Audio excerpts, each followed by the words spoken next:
ഈ കാണുന്ന നമ്മളിവിടെ ഉണ്ടാക്കിയെടുത്ത ഹോട്ട് എയർ സോൾഡിംഗ് സ്റ്റേഷനാണ്. അപ്പോൾ ഇന്നത്തെ നമ്മുടെ വീഡിയോയിൽ ഇത് വർക്ക് ചെയ്യിച്ച് കാണിക്കാം.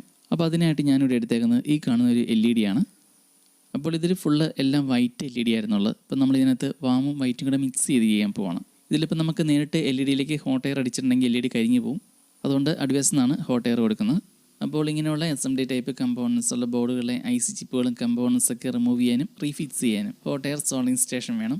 ഇതൊന്നും നമുക്ക് സോൾഡിംഗ് ആണ് ഉപയോഗിച്ച് ചെയ്യാൻ കഴിയില്ല. അങ്ങനെ ഇപ്പോൾ നമ്മൾ ഈ ഒരു LED ചിപ്പിലേക്ക് നമ്മൾ വാമും വൈറ്റും കൂടെ മിക്സ് ചെയ്ത് അതിപ്പോൾ കറക്റ്റായിട്ടുണ്ട്. എല്ലാം വർക്കിംഗ് ആണ്. അതിൽ ഈ കാണുന്ന പോലെ ഒരുപാട് പിന്നുകളൊക്കെ ഉള്ള IC ചിപ്പുകൾ നമുക്ക് റിമൂവ് ചെയ്യാനും റീഫിക്സ് ചെയ്യാനും വളരെ എളുപ്പമാണ് ഇത് ഉപയോഗിച്ച്. അപ്പോൾ ഈ കാണുന്ന ഈ ഒരു ഹോട്ട് എയർ സോൾഡിംഗ് സ്റ്റേഷൻ നമ്മളിവിടെ ഉണ്ടാക്കിയെടുത്ത് വളരെ കുറഞ്ഞ ചിലവിലാണ്. ഞാനിവിടെ ഇതെല്ലാം സെറ്റ് ചെയ്തെടുത്തേക്കുന്ന UPSൻ്റെ ബോക്സിലാണ്. ഇത് ഉണ്ടാക്കിയെടുക്കാനായിട്ട് നമുക്ക് വളരെ കുറച്ച് സാധനങ്ങൾ മതി. ഇതിൽ ഉപയോഗിച്ചേക്കുന്ന ഈ ഒരു ഹാൻഡിൽ ഇതിന് 249 രൂപയാണ്. പിന്നെ വേണ്ടത് 12 വോൾട്ടിൻ്റെ ബ്ലോവർ ഫാനാണ്. ഇതിന് 140 രൂപ. പിന്നെ ഇതിൽ ഹീറ്റിംഗ് കൺട്രോൾ ചെയ്യാനുള്ള ഈ ഒരു ബോർഡ് ഇതിന് 85 രൂപയാണ്. പിന്നെ 12 വോൾട്ടിൻ്റെ ഒരു അഡാപ്റ്റർ കൂടി മതി. ഇതെല്ലാം നമുക്ക് ഓൺലൈനായിട്ട് മേടിക്കാൻ കിട്ടുന്നതാണ്. ഇതിൻ്റെ ലിങ്ക് നമ്മുടെ മെയിൻ വീഡിയോയിൽ കൊടുത്തിട്ടുണ്ട്. അപ്പോൾ ഇത് ഉണ്ടാക്കിയെടുക്കുന്നതിൻ്റെ ഫുൾ ഡീറ്റെയിൽ മേക്കിംഗ് വീഡിയോ നമ്മുടെ യൂട്യൂബ് ചാനലുണ്ട്. ടെക് ഓട്ടോമോട്ടീവ് 2.0 ഈ ഒരു ചാനൽ നോക്കിയാൽ മതി.